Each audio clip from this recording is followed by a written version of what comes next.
Bienvenue sur la chaîne Esprit MMA. On se retrouve aujourd'hui pour une nouvelle vidéo. On continue dans la série des sports de combat assez chers ou pas, en parlant aujourd'hui de l'équipement. Parce que quand on débute, l'équipement, ça peut sembler hyper cher. Donc aujourd'hui, je vais vous donner mes meilleures astuces pour vous équiper au meilleur prix et savoir vraiment quel objet prioriser quand vous démarrez et quel objet peut attendre et que vous puissiez vraiment démarrer avec un budget plutôt restreint sans vous ruiner. Donc avant de commencer la vidéo, tu peux déjà penser à t'abonner, à mettre un like. Regarde la vidéo jusqu'au bout, mets-moi en commentaire tes ressentis, c'est toujours bien d'avoir des retours. Si jamais ma pédagogie technique t'intéresse, tu peux me rejoindre sur ma page Patreon où je publie toutes les semaines les cours que je donne à mes élèves. Donc si tu veux progresser dans ton MMA ou dans ton Jiu-Jitsu, c'est ici que ça se passe, tous les liens sont en description. Donc pour revenir à l'équipement, quand on débute les sports de combat, surtout là, le MMA, au club j'ai des gars, ils s'inscrivent tout de suite MMA, ils n'ont jamais fait de sport de combat. Donc il faut acheter l'équipement de MMA, il y en a qui font MMA et Jiu-Jitsu brésilien, donc ils doivent acheter encore leur kimono et tout à côté. Donc ça peut vite chiffrer et devenir super cher quand on débute et qu'on n'a vraiment pas de matériel. Donc je vais vous expliquer aujourd'hui quel achat prioriser pour vraiment avoir du bon matériel au départ, avoir du matériel qui dure quand même sur plusieurs saisons pour pas avoir à racheter du matériel chaque saison, et ainsi de suite. Comme ça, vraiment, vous pourrez vraiment démarrer avec un budget plutôt limité. Bon, après, ça va quand même être une petite enveloppe, parce que on n'a rien sans rien non plus. Mais je vais vraiment vous donner mes astuces pour que vous puissiez démarrer au mieux. Donc déjà, pour la partie MMA box taille, ce qui est bien, c'est de commencer déjà en achetant nos gants, notre protège-dents, nos protège-tibias. Parce qu'en fait, ces trois trucs-là, ok, les gants, on peut les prêter à la salle au début, c'est bien. Moi, j'aime pas trop parce que niveau hygiène, tout le monde transpire dedans, donc c'est quand même mieux d'avoir les siens. Protège-dents, on peut pas se le prêter, ça c'est vraiment personnel. Et les protège-tibias, pour la même raison que les gants, bon, il y a des clubs qui en prêtent, mais c'est rare. Donc mieux en avoir, au moins on peut travailler ses coups de pied en sécurité. Donc on va déjà commencer avec les gants. Que vous fassiez du MMA ou de la boxe, prenez des gants en 14 ou 16 oses, des gros gants de boxe anglaise. Là. Ne prenez pas tout de suite les mitaines de MMA, ça sert à rien. Au départ, même si on travaille en clinch, on amené au sol, qu'on fait un peu de ground and pound, on arrive encore à se démerder avec les gants anglaises. Les gants de sparring MMA, c'est vraiment bien si on est déjà un peu plus avancé, qu'on a envie de travailler plus les saisies et les trucs. Au départ, vraiment, si on n'a qu'une seule paire de gants à acheter, ne prenez pas les mitaines de MMA, prenez des gants de boxe anglaise. Ça vous servira dans un panel plus polyvalent. Il y a des entrées de gamme à 20 balles, ça je vous déconseille parce que c'est des gants, en fait, ils sont pas chers à l'achat, ils sont à 20-25 euros. Tout ce qui est Metal Box, les premiers prix Decathlon, tout ça, c'est bien, c'est pas cher. Mais en fait, à la fin de la saison, ils seront déjà ruinés, le cuir va commencer à se craqueler. Donc l'année suivante, il faudra encore en racheter. Donc c'est pas vraiment optimal. Si tous les ans on doit claquer 20-25 balles dans une paire de gants, c'est pas le top. Le mieux, c'est de prendre une gamme au-dessus. C'est des gants, chez Decat, ils sont à peu près à 40 euros, c'est les Outshock. Il y a les RDX Cara Pro qui sont dans la même gamme de prix. Et en fait, c'est des gants qui vont vous durer sur 2, 3, 4 saisons. C'est en fonction de comment vous les entretenez. Donc ça coûte plus cher que des gants à 20 balles, mais ça va vous durer beaucoup plus longtemps dans le temps. Donc ça fait qu'au final, le prix sera beaucoup mieux amorti, et ce qui fait que les saisons suivantes, vous pourrez investir dans autre chose. Donc vraiment, les gants, prenez 40 balles, ça suffit. Ça sert à rien d'avoir des gants à 150 euros, parce qu'au début, on ne sait pas si on va être piqué ou pas, si on va continuer ou pas. Donc prenez des gants vraiment 40 balles, ça suffit. Pour démarrer, c'est bien. Après, protège-dents. Donc je vois beaucoup de gars qui débutent avec des protège-dents Decathlon à 5-7 balles le protège-dents. Donc c'est bien, oui et non. C'est des protège-dents, en fait, on va les mouler. Dès qu'on va ouvrir la bouche, ils vont tomber. Donc si vraiment on n'a pas les moyens, oui, c'est toujours mieux que rien.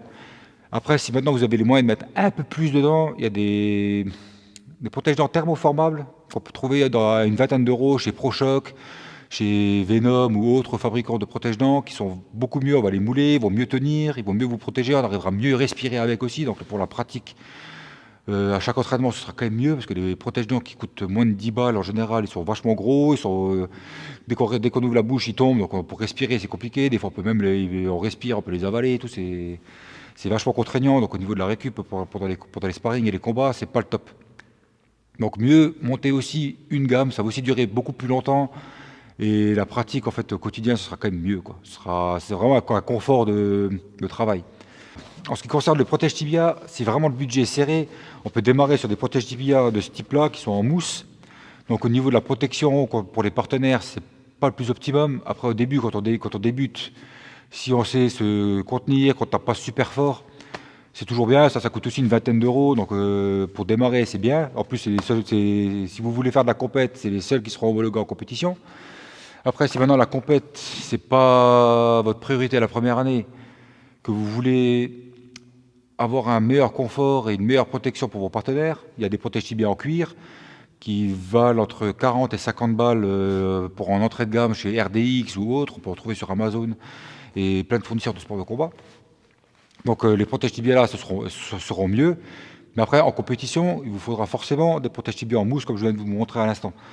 Donc à voir ce que vous voulez faire. Si pendant la première année, vous avez un budget de, on va dire, 150 balles, 200 balles pour l'équipement, bah, moi je vous conseille, si vous ne voulez pas faire de compète, prenez protège tibia en cuir. Les gants, 40 balles. Protège tibia en cuir, ça fait 50 balles, ça fait 90 euros. Un protège dents thermoformé à 20 balles. Une coquille à 15 ou 20 euros. Donc là, on est 20, 40, 80, 170 balles. On aura déjà un beau truc. Après, tout ce qui est short, t-shirt, c'est pas important.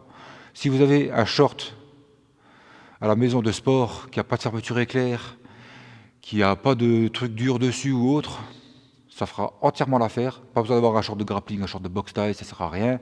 Ça c'est pour la photo, pour la vidéo, c'est beau, c'est bien. Mais vous avez un t-shirt, enfin un short sans fermeture éclair, c'est important parce que surtout si vous faites du grappling ou des trucs comme ça, les fermetures éclair, si on frotte dessus, on peut vite avoir des cicatrices ou des conneries. Donc ça c'est important. Prenez des shorts noirs, blancs, unis, voilà. Évitez tout ce qui est shorts de foot et tout ça, ou les maillots de foot, parce qu'en fait c'est pour l'image des clubs. Si on fait des vidéos, des trucs qu'on poste sur les réseaux, si maintenant tout le monde vient avec des maillots de foot, des trucs, au niveau de l'image du club, c'est pas terrible non plus. Donc prenez juste un t-shirt noir, un t-shirt blanc, un t-shirt bleu, peu importe la couleur, mais vraiment une couleur unie, sobre, et ça fera entièrement l'affaire. Après, au niveau des t-shirts, privilégiez quand même des t-shirts de compression. C'est des t-shirts un peu comme j'ai là. Prenez pas des rash guard spécifiques, ça coûte une cinquantaine d'euros, donc c'est assez cher. Chez Decathlon, ils ont des t-shirts de compression pour la muscu, tout ça. En général, on a des lots de 3 pour 20 euros. Ça fera entièrement l'affaire pour débuter, ça coûte pas cher, et au moins vous aurez un bon confort. Parce que les t-shirts en coton, même quand on transpire beaucoup, ça devient vite des serpillères. Donc quand on se colle au partenaire, c'est pas agréable. Alors que ces t-shirts-là, en fait, la transpiration s'évacue mieux et elle sèche en surface. Donc ça fait qu'on est toujours bien. Donc aussi c'est un meilleur confort aussi pour nous et pour les collègues qui vont se coller à nous, tout ça, il faut penser aussi à ça, quoi.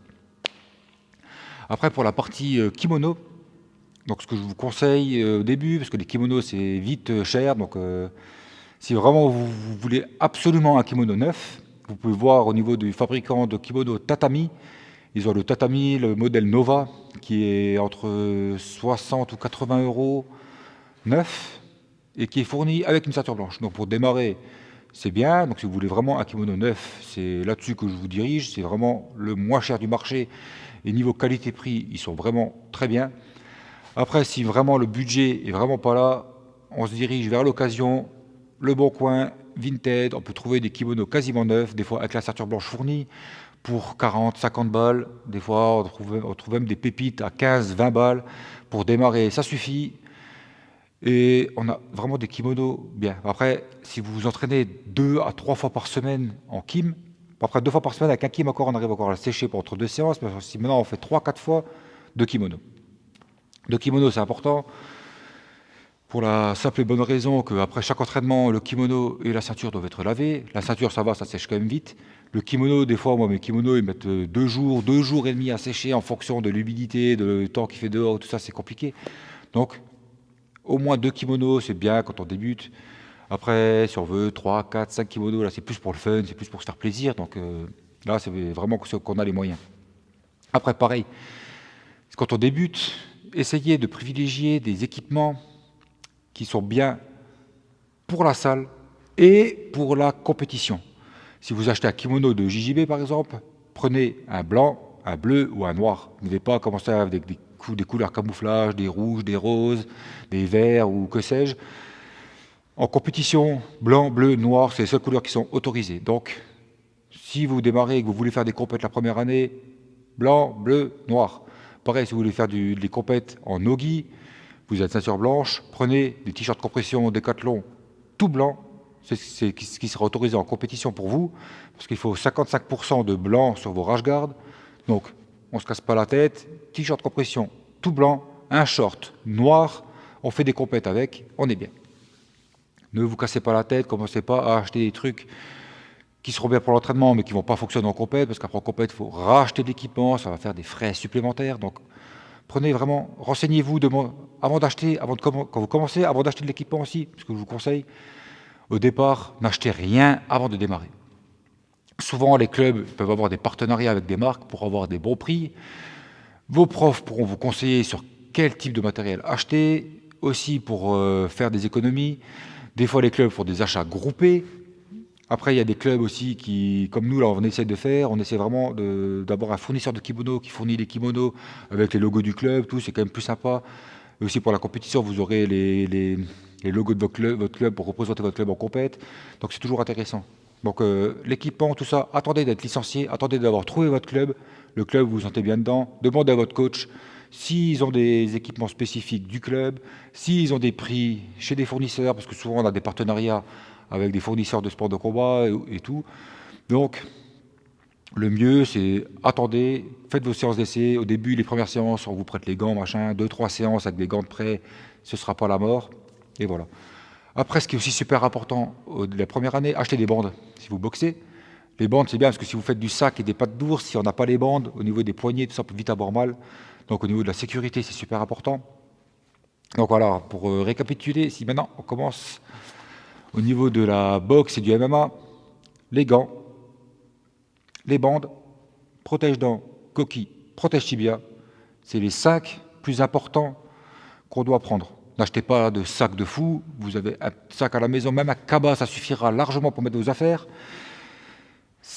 Des t-shirts simples, shorts simples qui ne coûtent pas une blinde, qui sont bien et qui suffisent, ça suffit largement. Vous ne cassez pas la tête à vous prendre un short de boxe taille à 60-70 balles. Ça ne sert à rien, c'est juste bien pour la photo. Prenez des équipements simples pour démarrer. Après, avec les années, si l'équipement tient, après, tous les ans, on peut racheter un petit truc pour se faire plaisir de temps en temps quand il y a des promos ou autres. Donc voilà. Si on démarre le JJB Tatami modèle Nova, tip top. Sinon, des modèles d'occasion, après, si on a le budget, ben là, faites-vous plaisir, regardez un peu ce qui se fait partout. Tout le monde fait des beaux kimonos, donc il y a de quoi se faire plaisir. Après, pareil, sous le kimono, on met un rash guard. Au début, prenez un rash guard tout blanc pour vos compètes. Décathlon. Encore une fois, Décathlon, dans tous les sports de combat, même eux aussi, ils ont des kimonos, les kimonos Hot Shock de chez Décathlon sont très bien. Après, il ne faut pas de taille intermédiaire. Si maintenant vous êtes comme moi, grand et fin, que moi je mets du A2L, ben Décathlon, il ne fait pas ça, il fait que A1, A2, A3, A4. Donc, si vous êtes dans ces tailles-là, les kimonos Décathlon Hot Shock et les ceintures, il y en a pour moins de 160 balles le kim avec la ceinture. Après, on peut que les acheter en ligne. Au magasin, on ne les trouve pas en général. Donc voilà. En général, Décathlon seront toujours imbattables surtout. Donc, pour les équipements, tout ça, voyez d'abord au Décathlon, trouvez ce qui vous plaît. Si vous avez des partenaires avec votre club, voyez avec votre entraîneur. Et voilà. Mais ne vous ruinez pas. Et faites attention, parce qu'au début, la première année, la licence, c'est déjà un coût. L'équipement, si on doit tout acheter, ça peut vite chiffrer. Donc, après, si on fait du bon bateau, ça peut vite monter à 500, 700, 1000 euros. Donc, voilà. Prenez simple. Ne vous cassez pas la tête. Ok. Donc, j'espère que cette vidéo vous a été utile, que ça vous permettra de vous équiper au mieux. Donc, je vous dis à bientôt pour de nouvelles vidéos. À la prochaine. Ous! Merci d'avoir suivi cette vidéo jusqu'au bout. Si ma pédagogie t'intéresse et que tu souhaites avoir plus de techniques supplémentaires, tu peux me soutenir sur ma page Patreon. Jusque fin janvier 2025, il y a 90% de réduction le premier mois avec le code MMA90. Le code et le lien sont disponibles en description si tu veux jeter un œil. Je publie toutes les semaines les vidéos que je travaille avec mes élèves pour mes abonnés Patreon. Donc si tu veux vraiment progresser en jiu-jitsu brésilien ou en MMA, c'est là-bas qu'il faut aller voir. Il y a plein de conseils, plein d'astuces que je donne à mes élèves, que je publie, que je mettrai peut-être, que je peut-être pas les détails forcément sur la chaîne YouTube. Donc là-dessus, c'est toujours un plus. Et en même temps, tu m'aides à réaliser mes rêves et à faire en sorte que je puisse travailler dans les sports de combat tous les jours. Donc merci du soutien, à la prochaine. Ouss!